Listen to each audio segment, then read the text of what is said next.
Israel ने जंग का ऐलान कर दिया।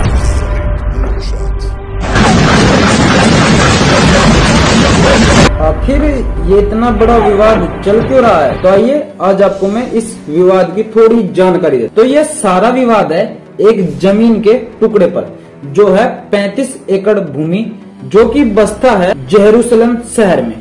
और इस जमीन पर वहाँ के 3 बड़े धर्म अपना अपना दावा करते हैं, जो कि है मुस्लिम धर्म, यहूदी धर्म और ईसाई धर्म। यहूदियों का दावा है कि यह वही जमीन है जहाँ पर उनके ईश्वर ने वह मिट्टी सजोई थी जिससे एडम की रचना हुई थी।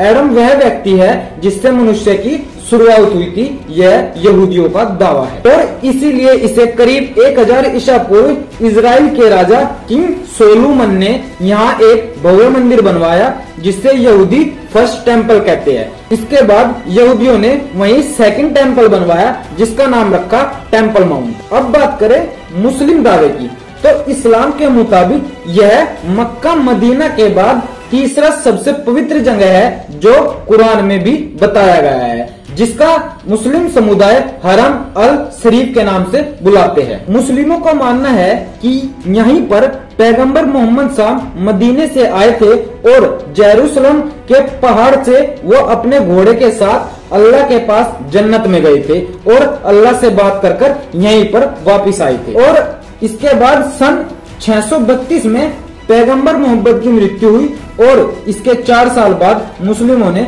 जेरूसलम पर आक्रमण किया और इस जगह को जीता और वहाँ एक भव्य मस्जिद बनवाई, जिसका नाम रखा अल अक्सा। और टेम्पल माउंट यहूदी और अल अक्सा मुस्लिम मस्जिद, ये सब उसी 35 एकड़ की जमीन के अंदर आते हैं। अब बात करें ईसाई दावे की, तो ईसाई मानते हैं कि यह वही जगह है जहां ईसा मसीह ने प्रथम उपदेश दिया था और यहीं पर उन्हें फांसी दी गई थी। वो यह भी मानते हैं कि ईसा मसीह एक दिन वापस आएंगे और जेरूसलम में उसका एक बड़ा रोल होगा। तो इसी जमीन पर यह तीनों धर्म अपना दावा ठोकते हैं।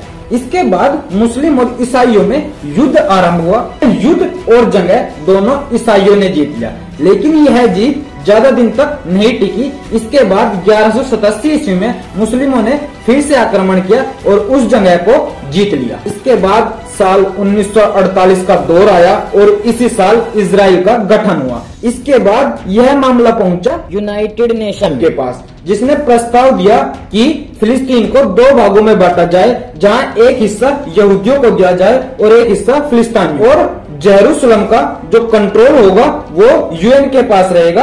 अरब देशों ने इस प्रस्ताव को ठुकरा दिया और सभी ने मिलके 1967 में इजराइल पर हमला कर दिया, लेकिन इजराइल ने सभी देशों को हराकर जेरूसलम पर अपना कंट्रोल कर लिया। और 2014 में इजराइल ने जेरूसलम पर कानून लागू किया कि वहाँ पर मुस्लिमों का जाना बैन है। यह बात मुस्लिम वर्ग को गवारा नहीं थी, इसीलिए आज भी भूमि पर युद्ध चल रहा है। अगर आपको मेरी यह वीडियो इन्फॉर्मेटिव लगी है तो मेरे चैनल को सब्सक्राइब जरूर करें। धन्यवाद।